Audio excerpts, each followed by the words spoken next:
От векове наред ние хората си задаваме едни и същи въпроси и все не можем да стигнем до пълните отговори. Живеем заобиколени от парадокси и правила, които често не разбираме, но и не любопитстваме да ги разберем. Защо ние съществуваме? Как се случва целият този процес?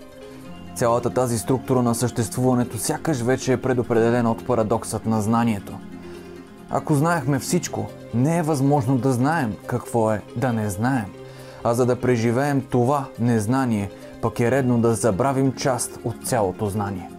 Парадоксът на близнаците на Айнщайн доказва, че колкото по-бързо се движим, толкова по-бавно тече времето, като се стига до извода, че когато сме в пълен покой, времето тече с безкрайна скорост. А когато то клони към безкрайност, ние имаме пълното знание. В практически план, ние винаги съществуваме в моментът тук и сега и сами разтегляме нашето време и пространство чрез изборите, които правим по време на нашия живот. Всички тези процеси са в основата на нашето съществуване като хора и са 5 основните закона на Вселената, които са валидни за всичко, което е. Кои са те и какво представляват, ще разберем всички заедно.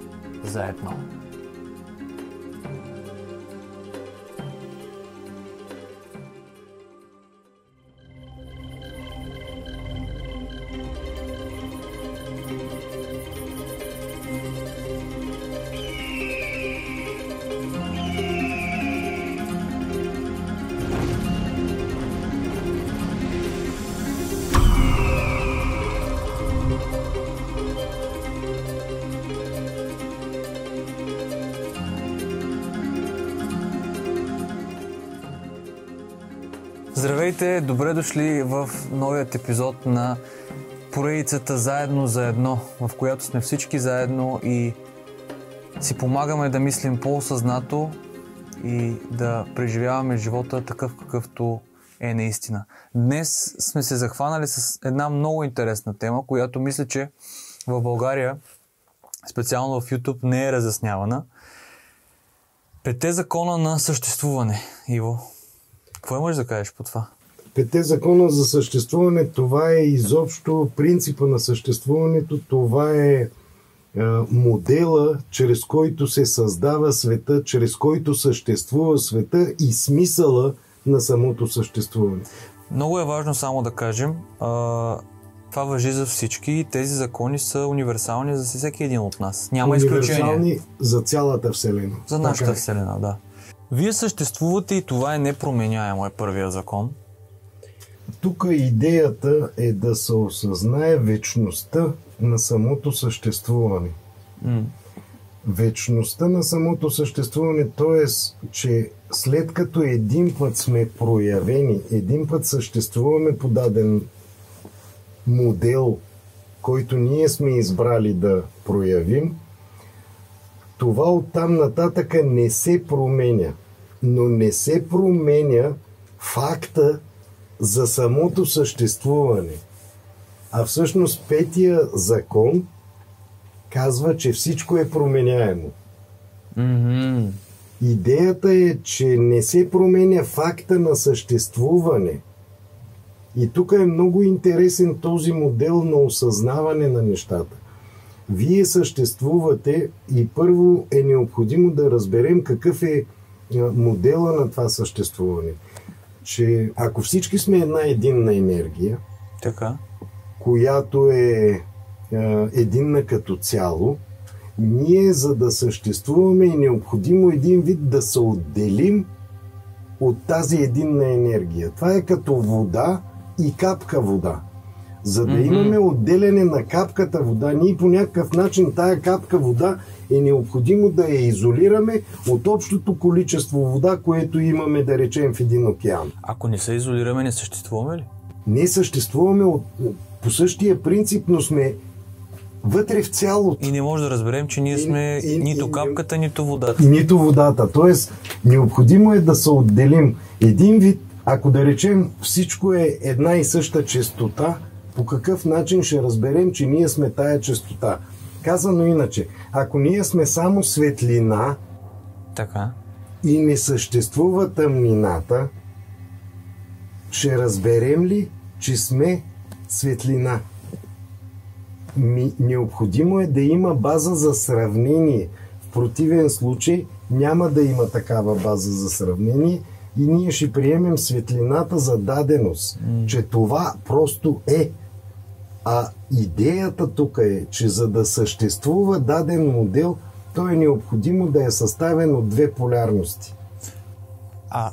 Добре, ние, ако вие съществувате и това е непроменяемо, това означава ли, че самото съществуване е непроменяемо, но всяко едно друго нещо в нашия свят, докато ние живеем, се променя? Абсолютно точно. Самото съществуване, като факт на съществуването е непроменяемо. Тоест ние винаги ще съществуваме. Без значение в каква форма. Точно така, винаги. Няма значение форма, няма значение, нали, на коя планета, на кое място дори. В кой край на Вселената сме. Щом съществуваме, ние винаги съществуваме. Като тук има съществен момент. Съобразно нашия избор, ние имаме право да изберем къде да съществуваме, какво точно да изследваме, как точно да изследваме дадено ограничение, за което говорихме. Идеята тук е, че ние сме една обща енергия. И в тази обща енергия изолираме част от енергията, която е определено количество информация, и изследваме това определено количество информация как си взаимодейства с други ограничения, с друго количество информация. Добре, как можем да се научим да използваме това количество от информация? Това количество от информация... Веднъж щом го осъзнаем, нали вече? Защото, да кажем, че допреди това не сме знаели. Вече разбираме, ние съществуваме, ние сме енергия, това е непроменяемо. Как да го използваме? Да? Добре, първо да осъзнаем, че нашата задача е, след като съществуваме в едно ограничение, така, мисията ни, задачата ни да живеем изобщо, да съществуваме, да сме проявени, е постоянно полекичка да разширяваме балона или ограничението, в което сме. Защо го наричаш ограничение? Защото то ограничава от цялата информация определено количество. Определен диапазон. Диапазон, да. И този определен диапазон е строго фиксиран. В един миг обаче. В следващия миг, тъй като това е разтеглено пространство-време, в следващия миг ние слагаме още малко и постоянно разширяваме диапазона на нашите познания. Но това важи за определена среда. Какво имаш предвид по това?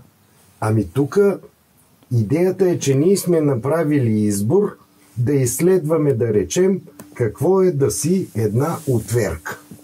Добре. Нали, това го давам като пример, за да разберат и нашите зрители, че отверката също е мислеща структура. Добре. Цялото е ум, света е ментален. Ако си една отверка, каква е твоята мисия? Какво е необходимо да изследваш? Това, ти си инструмент, чрез теб могат да те използват, да завиват най-различни неща или отвиват съответните винтове, види, болчета, гайки и така нататък. Тоест, в света на отверката, за нея, за самата нея, ще са появили, да речем, въглища. Силно вероятно не. Или ще са проявили дърво. Само ако то трябва да бъде завито някъде. Тоест това важи и за самите нас. Абсолютно същото важи за самите нас. Ако ние сме проявени, за да изследваме определено състояние, ще ни са проявили нещо различно. Тоест, там където ние сме си насочили вниманието, казано по друг начин, няма да забелязваме тези части от света и които не са синхронизирани с това наше внимание, с това наш фокус. С това е наш фокус. Абсолютно вярно, с това е наш избор. Най-просто казано е, ако аз се интересувам от музика, няма да се появяват неща да кажем за космоса, за астронавт да ставам. Това от една страна, нито пък да речем, ще отидеш да станеш Инженер. инженер. Или да си занесеш иониката Да. на строителния обект, Да. за да се построят тухлите сами. Абсолютно. Тоест най-важното от първия закон на творението е, че ние трябва да осъзнаем, че винаги съществуваме. Това е. В две полярности. Обаче. И едната прелива в другата. Винаги ли? Винаги. Защо? Ами защото, нали, енергията е една и съща. Така. И след като енергията е една и съща, да допуснем версията. В едната посока ние сме винаги отдадени към взаимодействие с околната среда. В същото време, ако обърнем на самата граница посоката на обратно, ние сме неотдадени към не отдадени, но на самата граница не сме отдадени към околната среда. Един вид ние сме отделени от околната среда. И сега виж какво се получава. Ние сме една и съща енергия, чиято посока е отдаденост към средата, но на границата сме обърнати с хастара наопаки. По този начин ние се отделяме от самата среда. Ставаме индивидуални и уникални, тъй като диапазона на нашето разтегляне като сфери от информация е строго индивидуално съобразно избора, който сме направили. Избора за изследването, което търсим. Смисъла на нашето съществуване е да изследваме самото ограничение при взаимодействието му с другите или с околната среда. И тук е интересният момент. Ние хем изследваме взаимодействието си с другите, хем в същото време границата ни е обърната с посока към нас самите. Добре, тогава къде отива това цялото нещо? Аз трябва първо да се погрижа за себе си и след това ще се погрижа за всички останали, като аз съм добре. Ами точно това е, като влезна, нали, защото някои хора казват, аз трябва да влезна първо във вътрешния свят, да съм в мир със себе си, за да мога да помагам и да се отдавам. И сега интересен е въпроса. Какво означава вътрешен свят? Вътрешен свят означава вътре в сферата. Така. Или извън сферата. Вътре в ограничението, което вече съм, или извън ограничението, което съм. Някои хора приемат вътрешния свят, да кажем, когато усетят някакъв вътрешен глас, интуиция, нещо им се казва, което те по принцип не са си го помислили. И откъде идва тази информация? От същия този енергиен потенциал. От същия той източник, от същия той енергиен потенциал. Ама той вътре в тебе ли е или е извън тебе? Бих казал, че едновременно и в тебе и извън тебе. И сега тук идваме до най-важната част, която ти току-що назова. Ние сме всичко, което е, и сме ограничили себе си в едно пространство, за да можем това пространство да го изследваме, като си взаимодейства с останалото всичко, което е. И тогава стигаме до аз съм и всичко, което не съм. Но то също съществува. И нашата задача да живеем, да преживяваме е изследването на това аз съм с останалото, което пак съм аз, но което все още не съм фокусирал да съм аз. Да, а не е само да съм аз и това е. Нали, защото повечето хора спират на аз съм. И тук е интересният момент. Ако ти се фокусираш и останеш на тази граница с посока навътре, какво се случва тогава? Ще има ли взаимодействие? Добре, може ли да има изследване на взаимодействията без взаимодействие? Не. Тогава единственият ни шанс да взаимодействаме, за да изследваме самото взаимодействие, е като се обърнем навън. Да.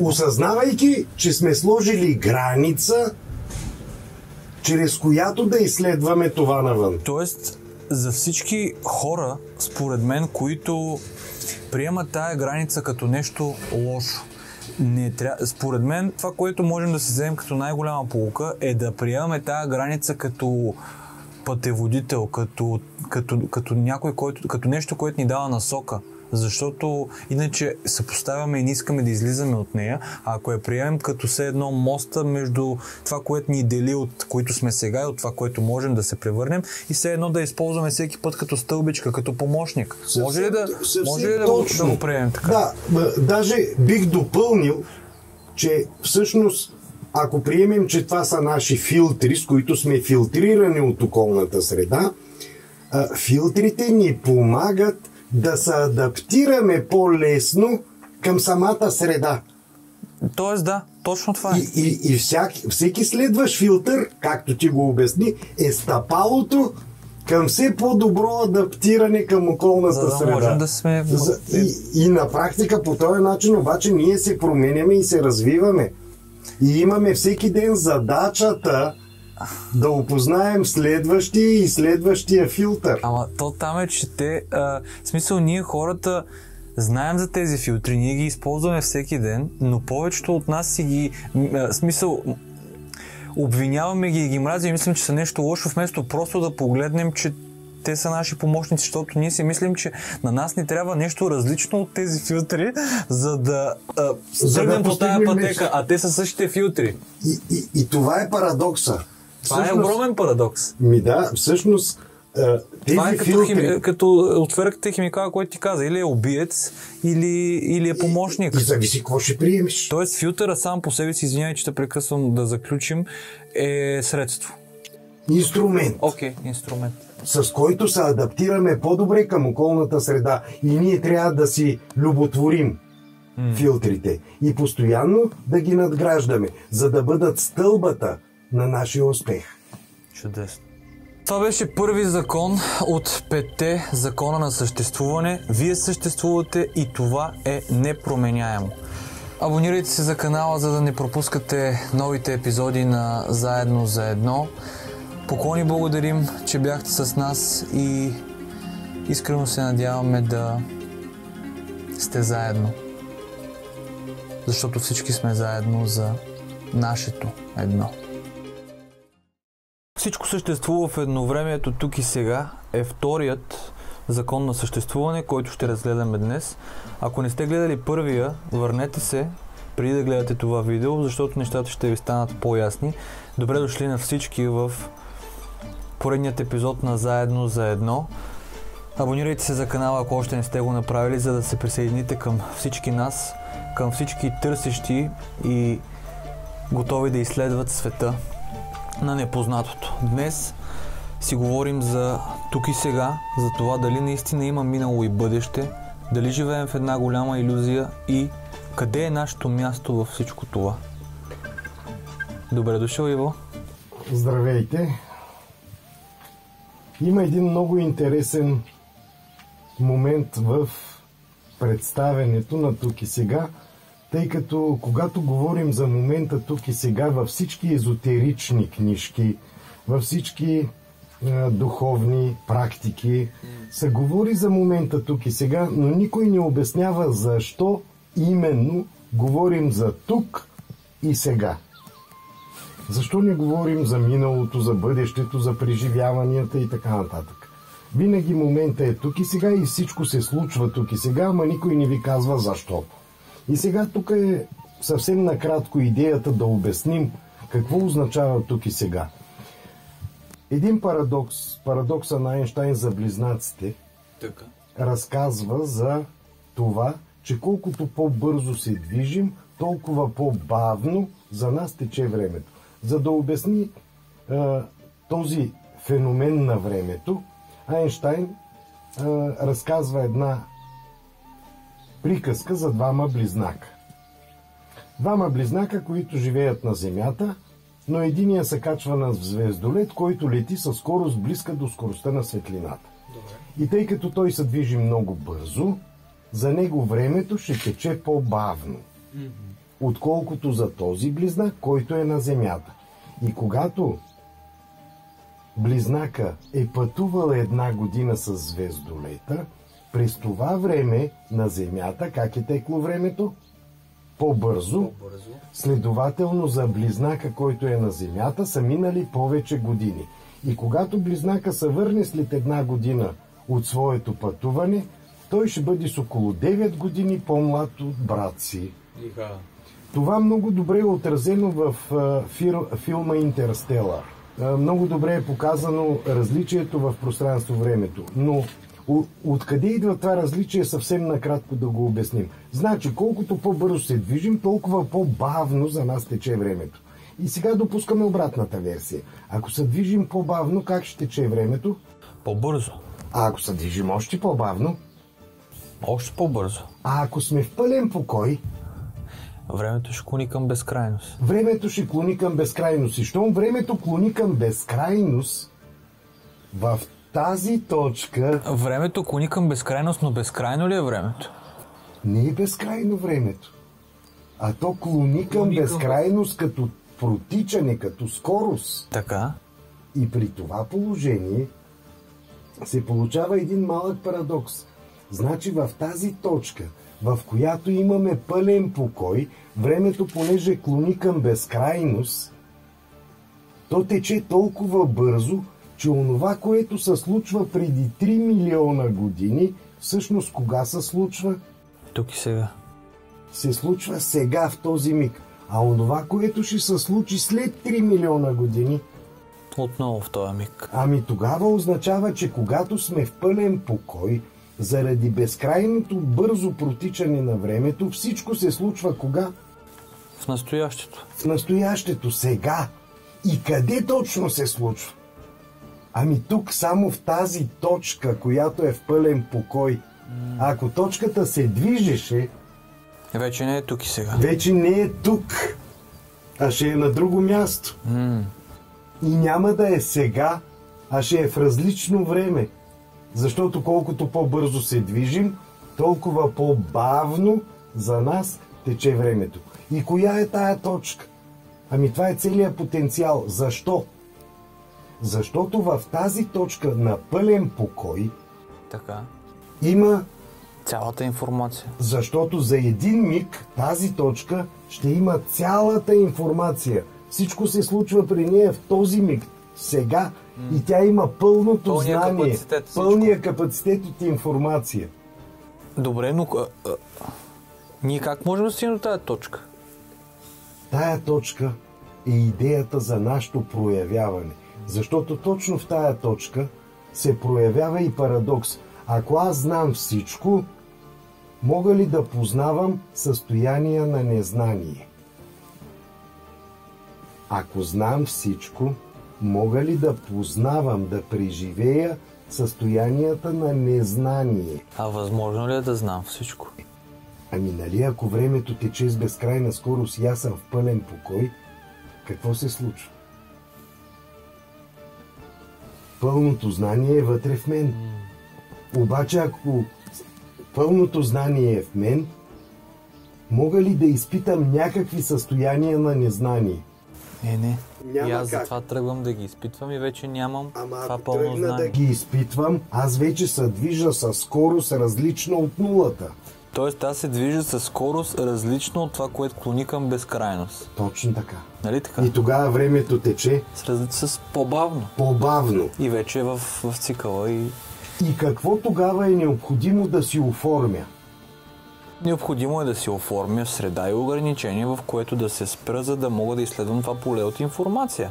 Защото Това иначе бих се объркал. Ако... Правилно, това поле от незнание, за да го изследваш, ти си определяш дадена скорост, с която да се движиш около точката на пълния покой.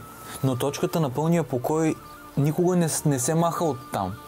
Тя винаги е в това ограничение. И тогава ние можем безкрайно много Да разширяваме. да разширяваме, но в същото време и да изследваме различни вероятности на това разширение. И колко са тези вероятности на това разширение? Безкрайно много. Следователно, ние имаме безкрайни вариации на незнание, които да изследваме, имайки цялата информация за това.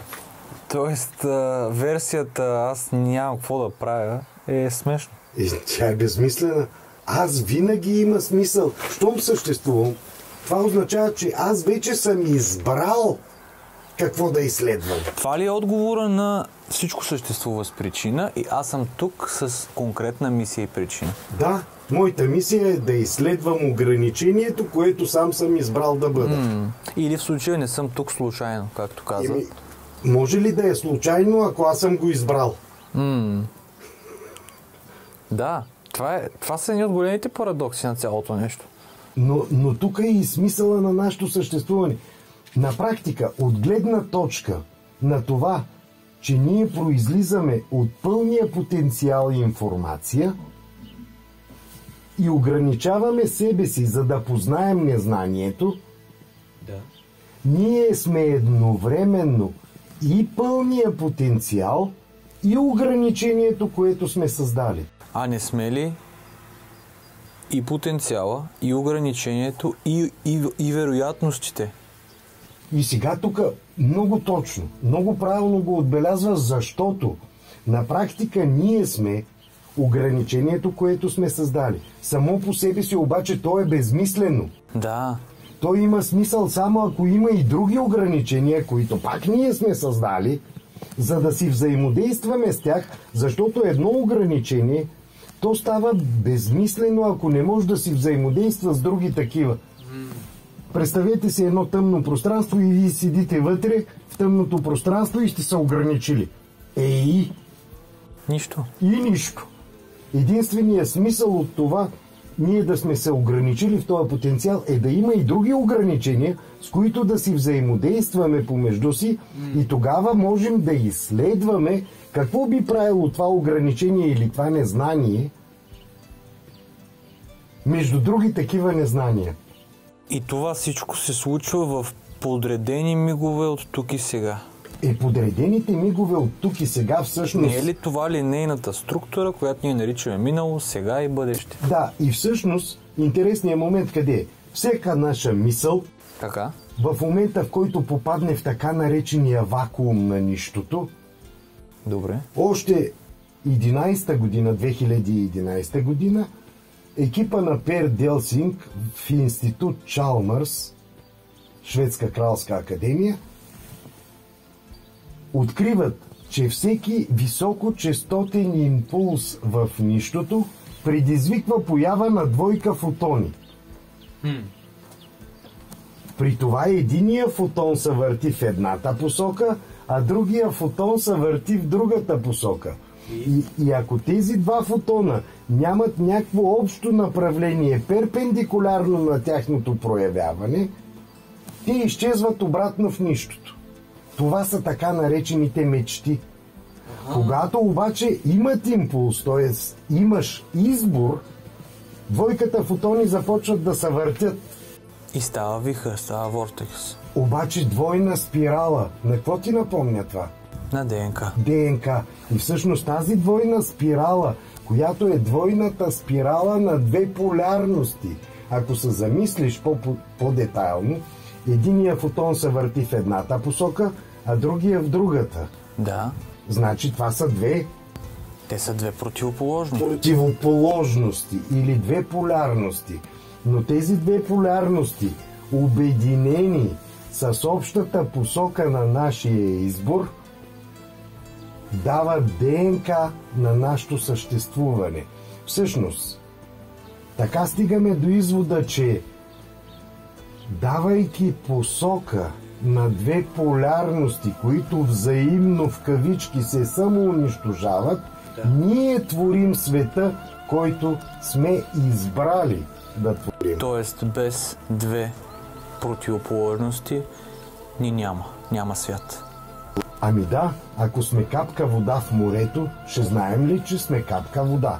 С това започваме. Тоест никога света не може да бъде само добър или само лош, никога не може да бъде само щастлив или само нещастен, той винаги е и двете и единствено това ние как решим да реагираме на света около нас определя той какъв е. Точно така. И в зависимост от придаденото значение, което ще му дадем, дали химикалката ще използваме като средство за оръжие или средство за писане, зависи единствено и само от нас. Тоест, пак от нашия избор. Който е тук и сега. Който винаги е тук и сега от гледна точка на потенциала. Тоест, ние живеем в една илюзия и сега тук е тънкият момент. Хонг Танг университета в Йейл доказва, че когато има двойка фотони с различни спинове, т.е. с различно въртене, те се раздалечават. Получава се странична сила на светлината, която разтегля двойката фотони между тях и ги изблъсква в две различни посоки. Това изблъскване от нищото предизвиква разтегляне на самото пространство-време, а двойката фотони продължават да се въртят. Разтеглянето на нищото с определена скорост зависи от нашия импулс на избора. И сега колкото по-силен е импулса на нашия избор, колкото сме по-категорични в нашия избор, толкова по-голяма е фазовата разлика между двойката фотони и всъщност тяхното разтегляне. Следователно ние разширяваме повече диапазона на нашето изследване и на нашето пространство-време. Тоест, всеки един от нас, правейки избори, разтегля индивидуално пространство-време, в което само проявява и само осъществява себе си и околната си среда, с която да взаимодейства.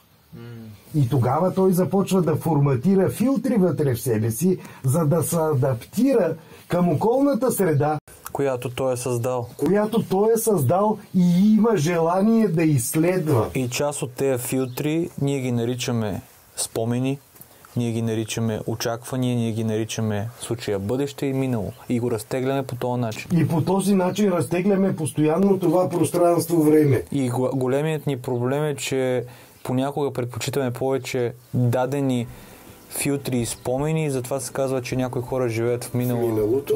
Правилно. А всъщност ние винаги сме сега. Винаги сме тук и сега. И винаги сме съществували тук и сега, а това разтеглено пространство-време е плод на нашите избори. Първопричината за всичко, което ни се случва, са нашите избори. Можем ли тогава да завършим с това, че най-голямата сила, с която разполагаме, е това, че можем да избираме във всеки един момент? При това осъзнато. Идеята е да осъзнаем, че ние сме творци на собствената си реалност. Ние сме тея, които разтегляме пространство-времето. И допълнително, ако знаем, че обиколката на тая сфера, на тази окръжност, е работата, която ще свършим, а диаметъра на тази окръжност са нашите възможности. Колкото по-големи възможности, толкова повече работа. Съответно, колкото повече работа, толкова повече възможности. И тук е същественият момент. На къде е необходимо да ни е посоката на изследване, ако искаме повече възможности. И навън. Ама това е и посоката на самия източник. Той от себе си разтегля пространство-времето, създава една илюзорна картина, представа за съществуващото, в което ние взаимодействаме с отраженията, които самите ние сме създали по наш образ и подобие. Но иначе всичко е тук и сега. И нашият избор в комбинация с осъзнатото тук и сега ни дава едно от най-запомнящите ни преживявания. Наречено живот.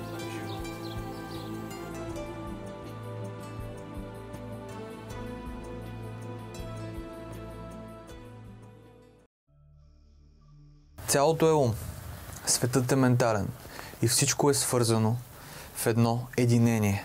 Всичко, което е едно и всяко едно съдържа всичко, което е. Днес ще разгледаме третият закон на съществуване, който е един от най-важните. Това, че сме в единение, отговаря на изключително много въпроси. Отговаря на факта, че ние знаем всичко за всеки. И тук идва въпроса, как така хем го знаем, пък хем в същото време не го знаем. ние твърдим, че не го знаем. Фокусирайки се върху ограничението, което сме, ние като че ли забравяме, че произхождаме от потенциала, който има цялата информация. И всъщност тази наша забрава в кавички е стремежа да изглеждаме индивидуални и уникални в собствените си очи. Ама ние така или иначе разтегляме индивидуално пространство-време, индивидуална енергия и индивидуален смисъл залагаме в нашето ограничение, какво точно да изследваме. Тоест няма как да не сме индивидуални и уникални. Аз тук искам да добавя, понеже ти го обясняваш, нали, от физична гледна точка, аз би го обяснил много просто. Масово хората се стремят да бъдат перфектни. Търсят перфектния идеал, търсят лице или идол, който да бъде перфектен и следват него изцяло и смятат, че дадени хора са перфектни. И за мен най-простото обяснение е следното. Защото нали се казва, че никой не е перфектен. За мен не е така. Всеки от нас е перфектен в своята неперфектност. И тъй като няма нито един друг като нас, всеки един от нас е индивидуален и уникален. Има ли шанс, нали, как е възможно ти изобщо да се сравняваш с някой при положение, че няма нито един друг като теб в цялата Вселена? Разбираш ли? Да, и сега... И в този план на мисли ти си перфектен, защото няма друг. Няма друг като теб. Ти си единствен, уникален, идеален, неповторим. Това искам да кажа. Как е възможно да се сравняваме и да търсим перфектността вън от нас при положение, че никога не е имало и няма да има такъв като нас отново? Нежеланието да осъзнаем, че ние сме в единение. Един е ние. Идеалната перфектност би се постигнала, ако всички сме заедно за едно общо информационно поле. Помисли го. Заедно за едно общо информационно поле. Тоест, всеки един от нас, като своята индивидуалност и уникалност, плюс тревичките, плюс предметите, плюс всичко, което е около нас, събрано в едно цяло, представлява цялата информация за преживяното незнание, плюс потенциала на самото знание, ето го перфектното. Ако в това перфектно липсва дори една единица, дори един елемент, това вече ще бъде ли идеалният перфекционизъм или ще е идеалният перфекционизъм без един елемент? Да. Ами значи, просто не е идеалният перфекционизъм. Ай, добре, но... Тоест, не съществува идеален перфекционизъм. Погледнато от чия гледна точка? Ето, това е. От гледната точка на ограничението или от гледната точка на потенциала? Ако го гледаме от гледната точка на потенциала, всеки един от нас е индивидуален и уникален и е допълнение към всички останали, за да е всичко, което е. А ако го гледаме от гледната точка Ако на гледаме от ограничение? гледната точка на ограничението, ограничението преживява себе си само ако съществува във всичко, което е, защото иначе самото то като ограничение би било безмислено. И тогава ограничението би трябвало да разсъждава по същия начин. Аз без всичко, което е безмислено да съществувам. Но аз съм идеалното допълнение, за да може всичко, което е, да е всичко, което е. И тогава ние сами ще сметнем себе си за индивидуални, уникални и всъщност перфектни допълнения към всичко, което е. И всъщност тук е много важно според мен да вметнем това, че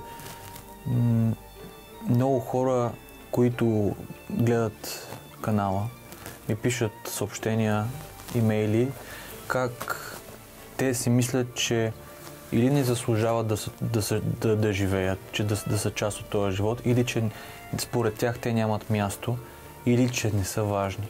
За мен това, което ти каза, доказва, че всеки един от нас има значение. Всеки един има смисъл да е тук.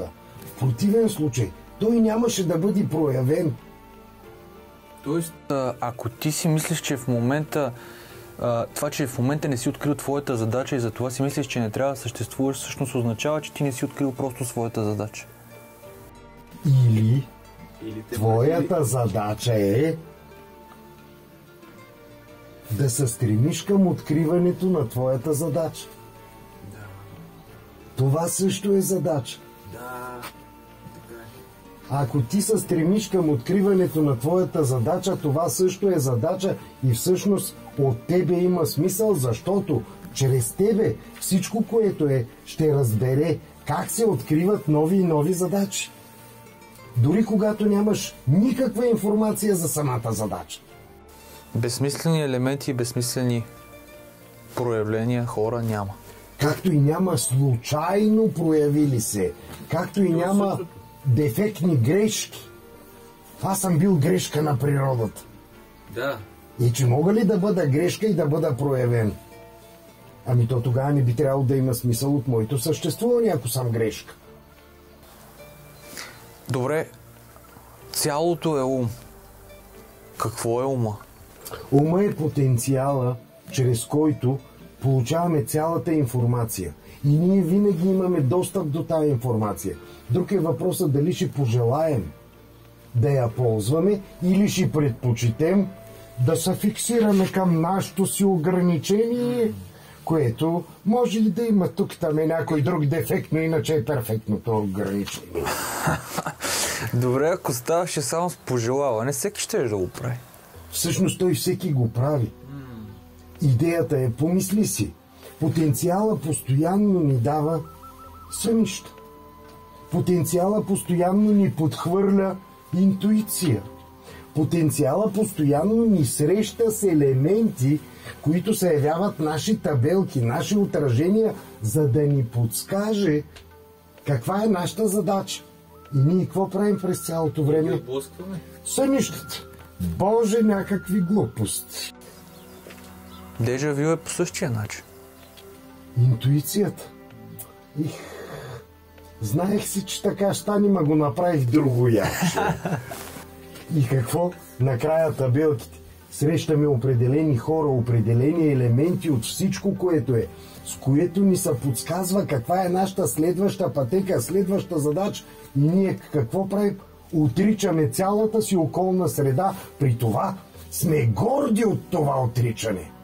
И вместо да сме един ние, да осъзнаем, че ние сме източници, притежаваме цялата информация. И всъщност всичко около нас ние го създаваме, за да си напомняме постоянно за смисъла от нашето съществуване. Тоест, че ние изследваме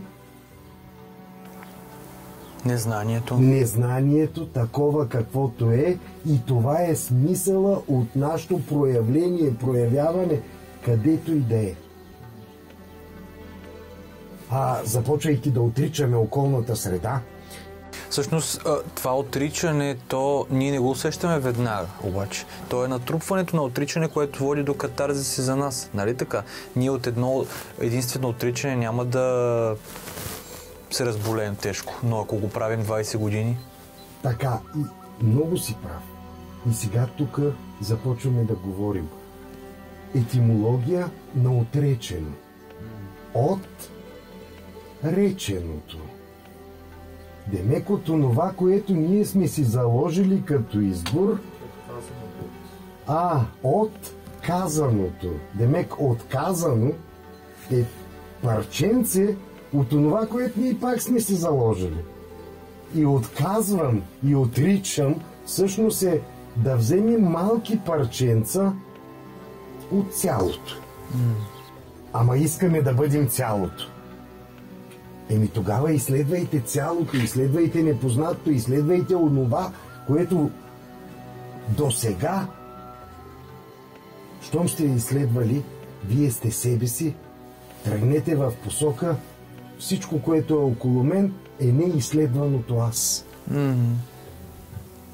И тогава имаме развитие, посока навън. Тогава имаме и единение към всичко, което е. Колкото повече неща изследваме извън себе си, толкова по-голяма вероятност има да бъдем себе си. Защото по-лесно ще достигаме до изборите, които самите ние сме направили. В противен случай задачата да разберем кои сме става невъзможна. Точно така. И самия Айнщайн го е казал. Едно решение на един проблем се решава единствено от различно ниво от на това, на което е създаден. Абсолютно вярно. Да. И поради тая причина ние е редно леко да се разширим, за да си решим собствения проблем.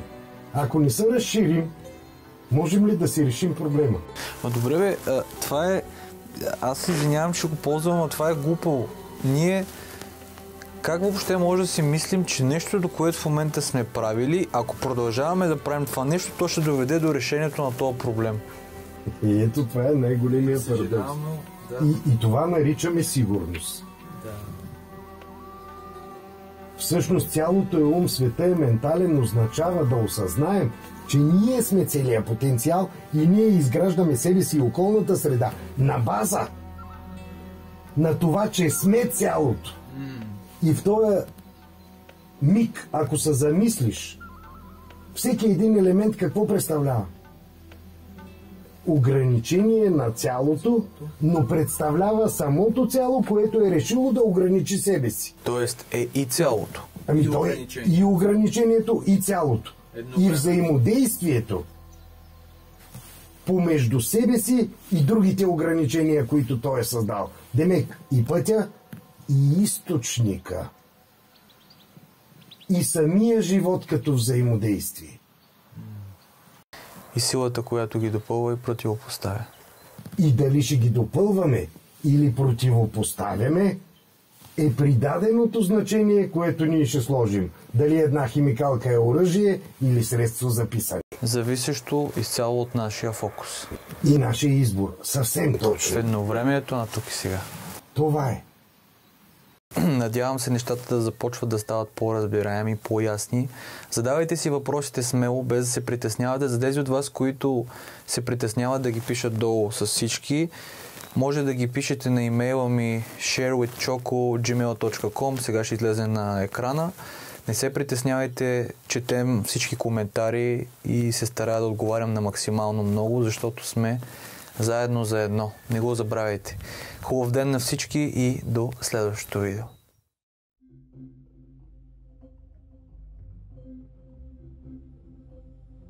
Днес ще разгледаме същината на закона на привличането или четвъртият закон на съществуване, който така се е случило, че в нашия свят до момента е по-известен като закона на привличането.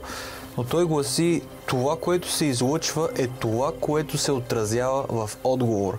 Всеки елемент от всичко, което е, твори отражение по свой образ и подобие, като самият той, самият елемент, се явява отражение на отраженията, които твори.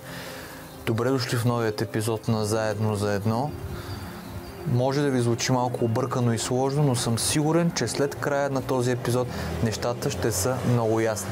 Това, което се излъчва, е това, което се отразява в отговор. Иво, въпросът е какво излъчваме? Въпросът е какъв избор сме направили. Съвсем конкретно. Съобразно нашия избор казахме, че разглеждайки предишните закони за съществуване, ние разтегляме индивидуално пространство-време. В единия край приемаме, че това индивидуално пространство-време е бъдеще, в другия край, че е минало, а ние винаги действаме чрез изборите си тук и сега. При цялата тази ситуация, за да имаме съществуване, е необходимо да имаме и елементи около нас, чрез които да си взаимодействаме, за да отговорим защо сме се ограничили в това ограничение, защо сме разтеглили точно това индивидуално пространство-време. Добре, но това означава ли, че ние по този начин можем да получаваме нещата, които искаме. Дори да го разгледаме от малко по микрогледна точка. Тоест, ако аз, да кажем, много съм закъсал с парите, мога ли да си проявя, като си пожелая, в случая да получа пари?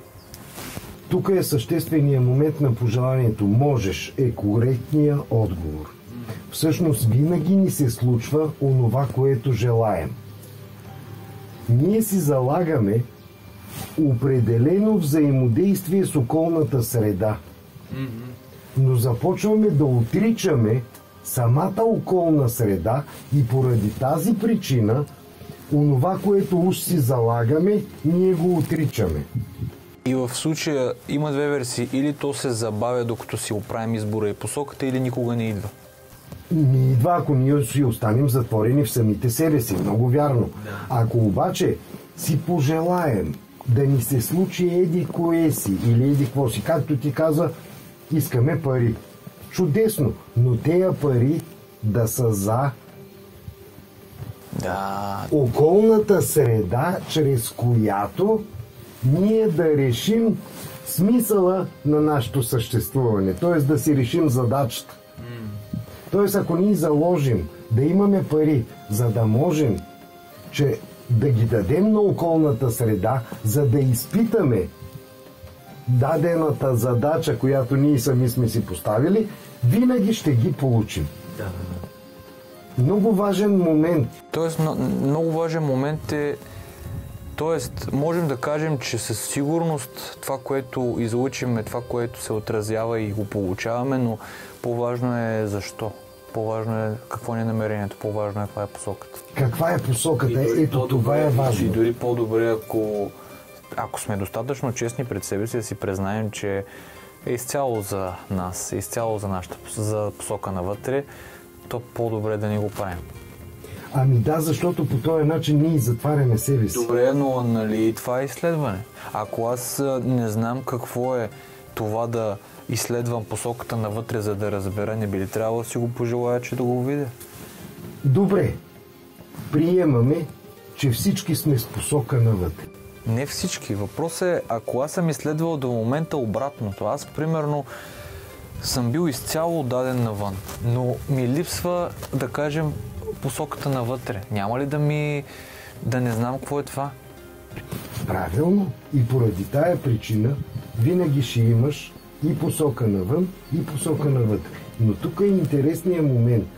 Ти посоката навътре по презумпция си я имаш, защото при самото взаимодействие с околната среда, вътре в тебе ще се отрази онова движение на енергията, наречено емоция. Emotion. Енергията, която се движи. Emotion. Като енергия и motion като движение. Тоест, енергията, която се движи вътре в теб, е отражение на взаимодействията, които имаш с околната среда.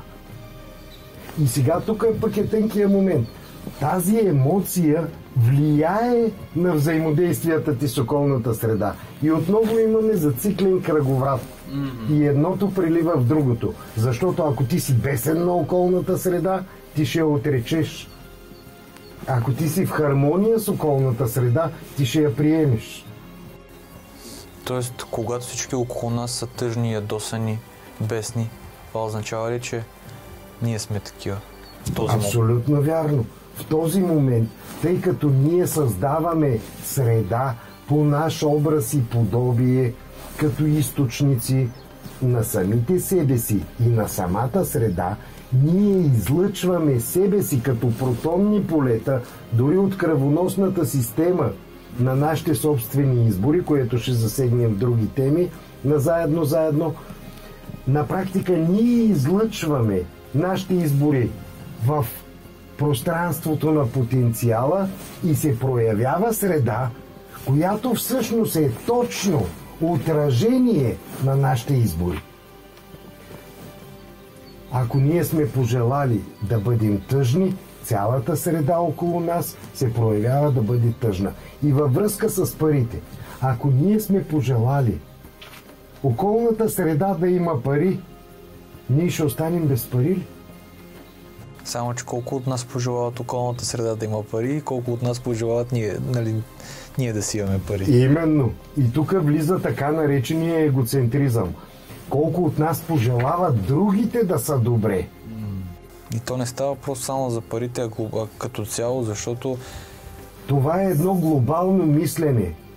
сякаш ако ти мислиш другите да са добре, ако искаш те да да е в тяхно име, парите ще са най-малкото нещо, което Абсолютно ще вярно. ти се попречат по пътя. Да. По този начин обаче се осъществява едно ментално поле. И това е редно да го отбележим. Ние, сформирайки, да речем, ментално поле, аз мисля за себе си, познай себе си, разделяй и владей, имам цели и така нататък. Всичко това е индивидуално мислене за самите себе си. Това е посока навътре.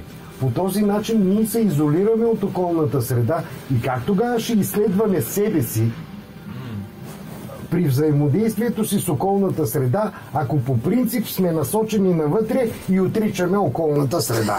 И това е пълен парадокс. Да. Тоест, посоката навътре или изследването на себе си е само половината. Това е Едната страна на монетата. едната страна, а другата А ние сме си мислили, повечето от нас, че това е всичко. именно. А то се оказва половината. И освен това, половината и не бива да забравяме. Едното прилива в другото. Тоест, ако другите ги няма, ние ставаме безмислени и тогава и нашето съществуване, като един от законите за съществуване, става безмислен. Защото ако ние сме сами в тъмното пространство, за какво съществуваме? Ние ставаме безмислени. Ние съществуваме, за да си взаимодействаме. Тук е най-същественият момент, най-голямата красота. И този парадокс, нали, познай себе си или изолирай се в себе си или отдели се, за да научиш. Добре, тогава всички монаси, всички свещеници, всички духовници в Тибет, например, които се осамотяват по 2, 3, 5 години, стоят изцяло със себе си, не може да отречеш, че те стигат до много дълбоко ниво на съзнанието. До дълбоко ниво на какво? На съзнание Според тях. или на осъзнаване? Добре, и на осъзнаване. Ние достигат до дълбоко ниво на изолация. Защото за тея 5 години, ако те слязат от Тибет в града, ще могат ли да се адаптират към околната среда, която са създали? Трябва да питаме тях, едва ли? Едва ли. И ако не могат да се адаптират, къде им е тогава взаимодействието, изолирани в Тибет? Могат ли да си взаимодействат с околната среда, за да говорим, че има смисъл от техния живот? Живота е в взаимодействието, в приливането на едното в другото, в контакта с другите, в взаимоотношенията с другите. Тоест дори тази версия изглежда като майната на всички. Аз отивам да се изолирам и света да се оправя и аз ще гледам пак себе си и пак е егоистично. Ами това е един вид егоцентризъм, чрез който аз отдавам цялата отговорност на източника, който съм, без обаче да отговарям за ограничението, което съм. Да. Не поемам отговорност за собственото си ограничение, въпреки че съм го създал самия аз. Да. Ние идеята е наистина да осъзнаем, че само взаимодействието и взаимоотношенията, и тук пак подчертавам, взаем отношенията и взаем действията. Тоест ние не бива да чакаме от някъде някой да ни даде нещо. Ние даваме взаем отношение, ние даваме и взаем действие. И взаимодействието и взаимоотношението се получават на база единствено на нашия заем, който сме дали. Да. И пак стигаме до това, че все едно колкото ние заемем, колкото дадем, толкова и ще получим. И там е работата, че ние хората си мислим, че там където сме дали ще ни се върне, ама то не е така.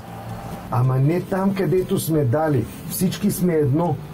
Говори третия принцип, третия закон за съществуването. Всички сме едно и в единение. Ние може да дадем в ляво, а да получим отдясно. Може да дадем горе, а да получим отдолу.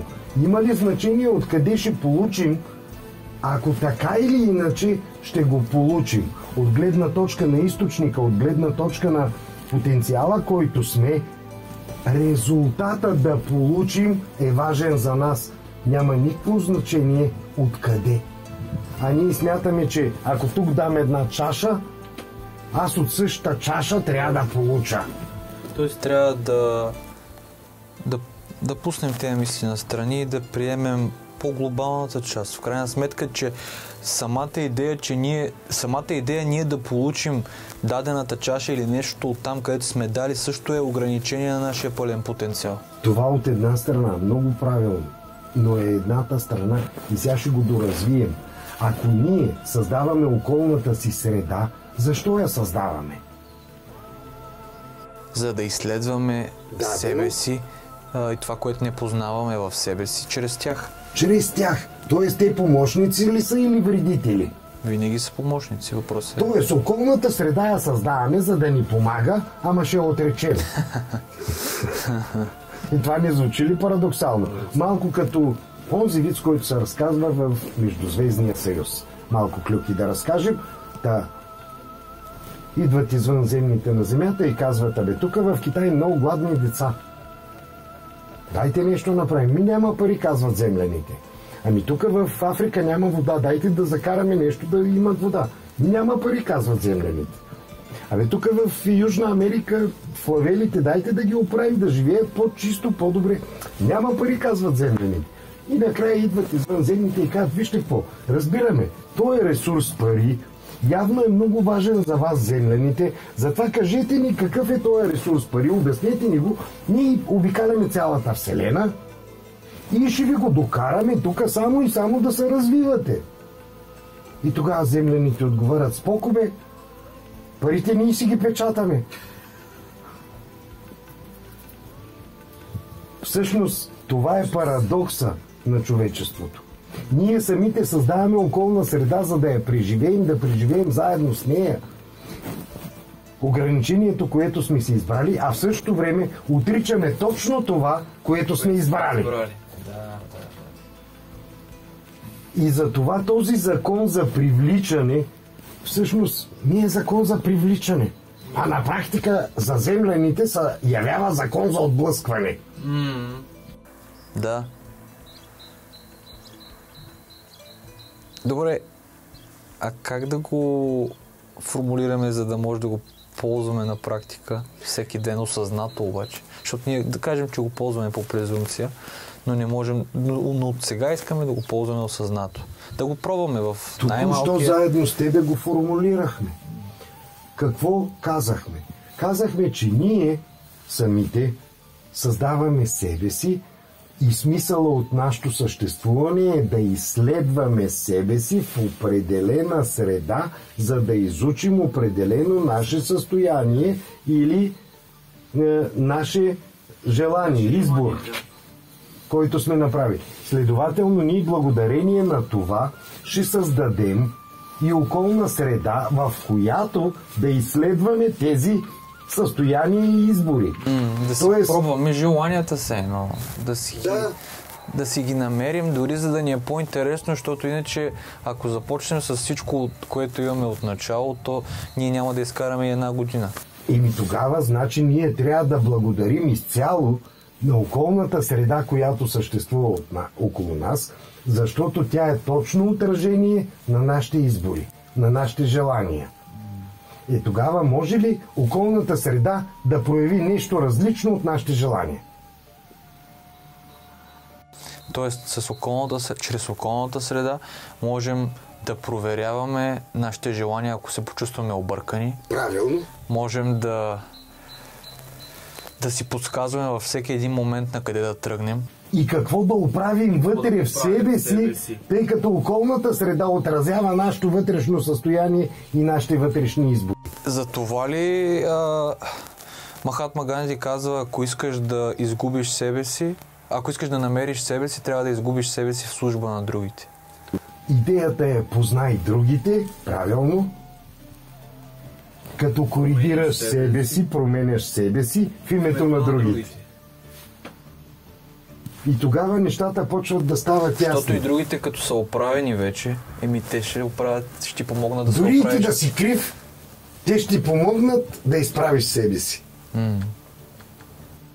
Така, първо, осъзнаваме, че околната среда ни е вредител. Второ, че ние самите създаваме околната среда в наше име заради нашите собствени избори. И тогава, осъзнавайки всичко това, започваме да разбираме самия закон. Закон за съществуване, при който каквото излъчиш, това получаваш. Няма как да излъчиш благодарност и да получиш злоба и омраза.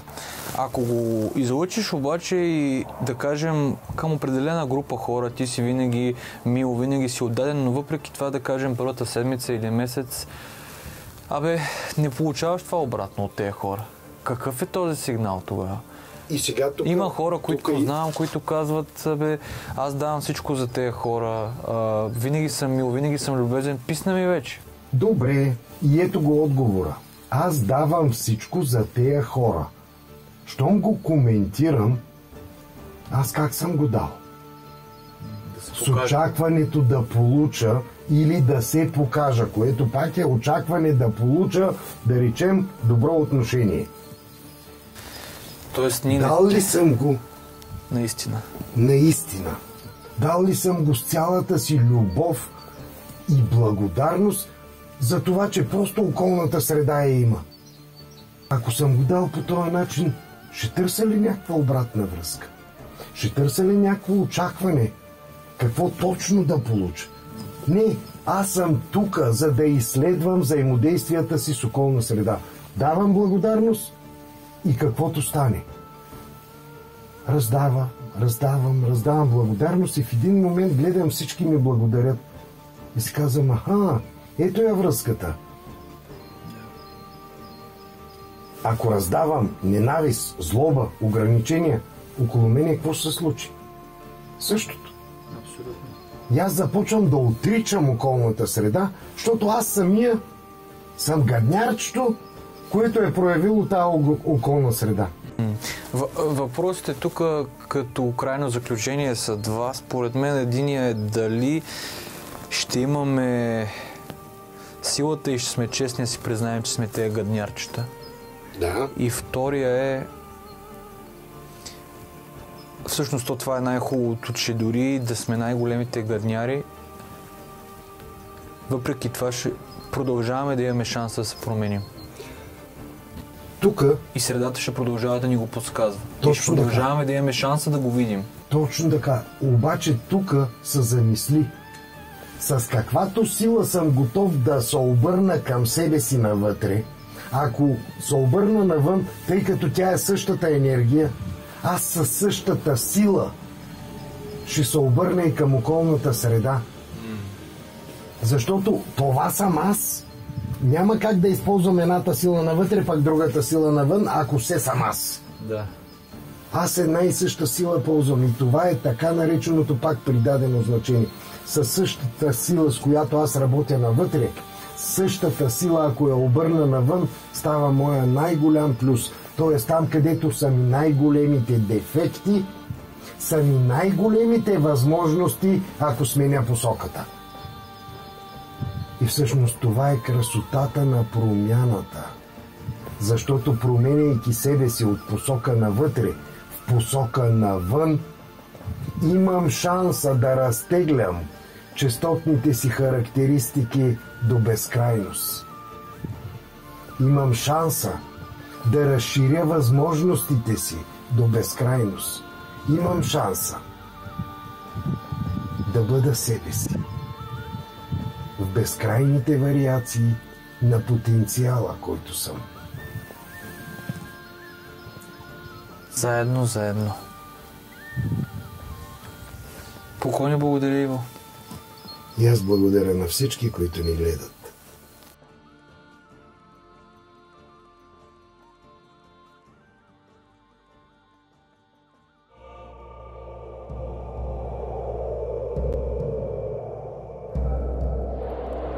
Днес ще разгледаме петият и най-важният закон от всички, който гласи, че всичко се променя, освен първите 4 закона. И често ние хората подсъзнателно го подценяваме, защото не си позволяваме да го разберем. Как така всичко се променя, освен първите 4 закона? По принцип, като изречение, като текст, ние приемаме, че това е закон, който обяснява как абсолютно всичко подлежи на развитие, на промяна, с изключение на самите закони. Тоест, това се приема като закон, който утвърждава самите закони. А идеята тук на петия закон е много по-дълбока. Всичко се променя с изключение на 4 закона за творението или за съществуването, е порив, предизвикателство към промяна. Идеята тук е да осъзнаем, че ако ние не се променяме, няма да съществуваме. Върху това никой не се замисля. Ако ние седим на едно място, нямаме развитие, нямаме разгръщане на потенциала, нямаме нови изследвания, нямаме изследването на темата живот, ние задържаме себе си на границата, която смятаме, че е достатъчна като изследване за нас. Но тогава в тази достатъчност ние забравяме, че нашата мисия е самото изследване на взаимодействието между аза и околната среда. И ако това спре, ако тази промяна бъде стопирана, ние самите ставаме безмислени за всичко, което е, и спираме да съществуваме. Предните 4 закона, те променят ли се? Предните 4 закона са непроменяеми. Защо това е така? Ами защото като факти, за да съществуваме, ние вече уточнихме в 4 закона, че за да съществуваме, тези 4 закона са 100% валидни. В противен случай, ако някой от тях е нарушен или се промени, това означава, че ние самите няма да съществуваме. И това е толкова простичко и елементарно, стига да човек просто да се постара и да поразсъждава върху това. Докато петия закон е малко по-глобален, малко по-дълбок, малко повече смисъл има в него. И то е: променяйте се, защото ако не се променяте, спирате да съществувате. Но не като спиране на самото съществуване, а като спиране на елемента, който се е отказал от развитието. Може ли пак да го повториш? Променяйте се като... Се развивате, като споделяте, взаимодействате с околната среда. Защото ако спрете да се променяте, спирате взаимодействието си с тая среда, което е целта на вашия живот, на живота изобщо. Смисъла на живота е във взаимодействието. И ако ние спрем да се променяме, това означава, че стопираме себе си до ограничение, което сме избрали. Но тогава ставаме безмислени за околния свят, за всичко, което е, защото смисъла да бъдем във всичко, което е постоянно да търсим нови разгръщания на себе си. Тези хора, които казват, например, че хората не се променят. Те са си такива, каквито са. Слагат маски и всъщност се оказва, че винаги са били същите хора. И те не се променят. Който си е такъв, си е такъв. Тук, в тази реплика, е заложено едно елементарно правило, което е, че ако ние сме тръгнали да изследваме дадено ограничение в неговите варианти, ние не се отказваме от изследване на ограничението в неговите варианти, дори това ограничение да е съвсем кратко. Тоест, ние може да съществуваме само 10 минути от собствения ни живот, за да изследваме точно тези 10 минути. И тогава ще живеем 10 минути. Да, но примерно, ако познаваме някой човек от 20 години и го продължаваме да живеем с него и да му знаем всички магари и всички глупости, обаче въпреки това да го приемаме такъв какъвто е, разказваме на нашите приятели, виж сега, той не се е променил, той си е все същия. Така ли? А дали е все същия? Тук е тънкия момент. И сега да видим какво казва физиката по въпроса. Ако ние сме в пълен покой, имаме цялото знание. И тогава на практика променяме ли се? Ако сме в пълен покой, не се променяме, защото не се движим. И всъщност имаме цялото знание. И след като имаме цялото знание, променяме ли се? Тоест в момента, в който забравим, вече започваме да се променяме тогава. Но в момента, в който тръгнем да се движим, ние вече имаме промяна. И колкото по-бързо се движим, толкова по-бавно за нас тече времето. Нали това вече го казахме? Идеята тук каква е?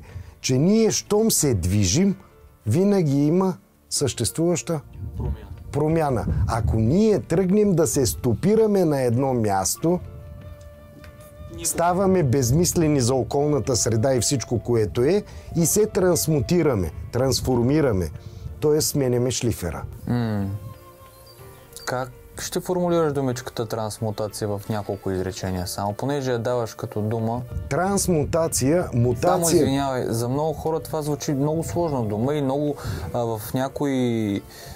Понеже аз съм чел доста езотерични книги, е доста така от важните, от забранените думи, едва ли не. Мутацията или трансмутацията? Трансмутацията, по принцип.